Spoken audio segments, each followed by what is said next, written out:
Hello, Wobbly Phil here. Something has been playing on my mind recently, and as my mind is only a relatively small playground, the question has been taking up rather a lot of room. It's time to get it off my chest. Mixed metaphors aside, this is my question. Why have the prices of classic motorcycles from the 1970s plummeted faster than Tom Cruise off a cliff in the last few years?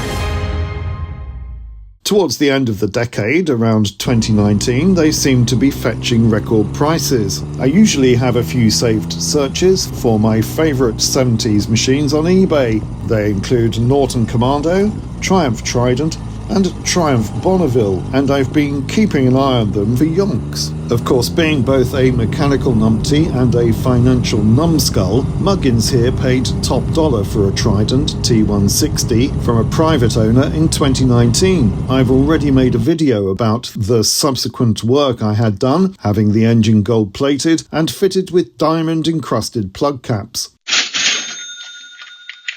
The link to that video is in the description.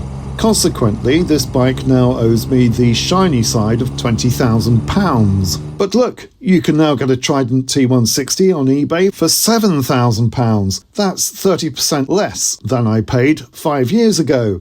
If I head back further into the mists of time, I bought a Norton Commando 750 in the early 1990s, again privately, and it sold 15 years later for about 50% more. At least that had kept pace with inflation, even if it didn't cover the cost of all the maintenance and upgrades I'd had done on it.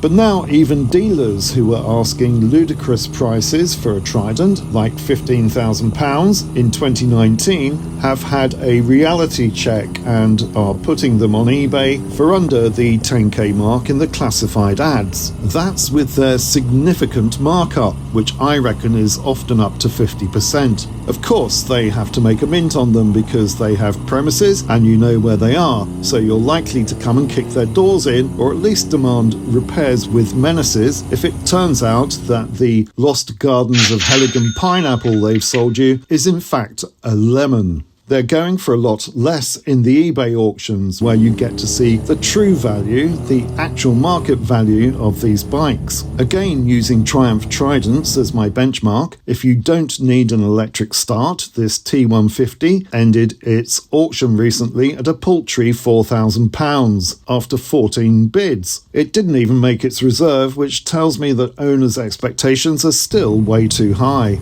So what's going on? I have 3 theories. I'm sure you'll have your own thoughts. If so, please do leave them in the comments. Theory 1. The Grim Reaper. Yes? Is it about the hedge? Old geezers like me who appreciate these machines are literally a dying breed. Depressing as it is, the Grim Reaper is coming for all of us and has already scythed away a significant proportion of us baby boomers for whom these motorcycles are a thing of beauty. There's anecdotal evidence for this. I regularly see ads for classic machines these days that rather sadly list the reason for sale as Dad or Granddad passed away a couple of years ago and we're now selling his prized possession. Sometimes that's followed up by even more gruesome details, like it sat in his garage untouched for the last 20 years, as if that's a positive selling point. It's not a selling point. These bikes need to be used and started regularly, not stuffed away in a mouldy shed for decades. What you're effectively buying there is a barn find, but son or grandson has looked at a couple of dealer ads, given it a rub over with a damp cloth, and figures it's worth top dollar. You and I adore these machines, but nostalgia ain't what it used to be. Even if you're not dead yet, you might find the thought of humping around a £500 motorcycle a bit daunting in your 60s, and prefer to blow 10 grand on a cruise instead. Although I recently met an 80-year-old who'd had his Honda CBX from new and was still loving it. Theory 2. Money's tight. Despite the bankers running off with all our money in 2008, classic bike prices seemed to weather the storm for the next 10 years. But the feeling that money was getting tighter and tighter crept up on us. Then COVID struck and the party was over, unless you were the Prime Minister, of course. War followed on its heels and caused the price of basics like energy and food to skyrocket, meaning that interest rates also had to rise. So borrowing money was no longer cheap, and splashing the cash on a motorbike just for summer weekends didn't really stack up when, for the same money, you could slump in front of Netflix every day for 10 years. Theory 3. Potholes. My Ferrari can't go through here at all. So me and the boys thought we'd come and do it ourselves. Related to Theory 2, the overall state of the economy, here in the UK at least, has led to our roads becoming sorely neglected. Who really wants to blast around the bendy back roads when on the apex of any corner you can fall into a crater that even Neil Armstrong would have found challenging? This happens to me virtually every time I go for a ride. Related to that is the sheer crowdedness of our roads. There are over 41 million vehicles on the UK's roads these days. Back in the 70s, when these bikes were built, it was more like 17 million. So the roads are under-maintained and overcrowded, making it less safe or indeed pleasurable to be on two wheels that have racked up 100 years between them.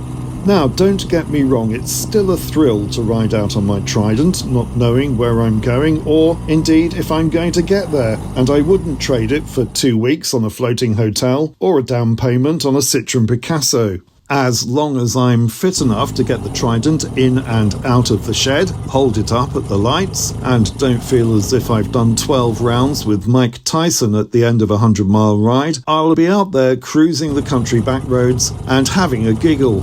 At my age, there's nothing like it when it comes to putting a grin on my face.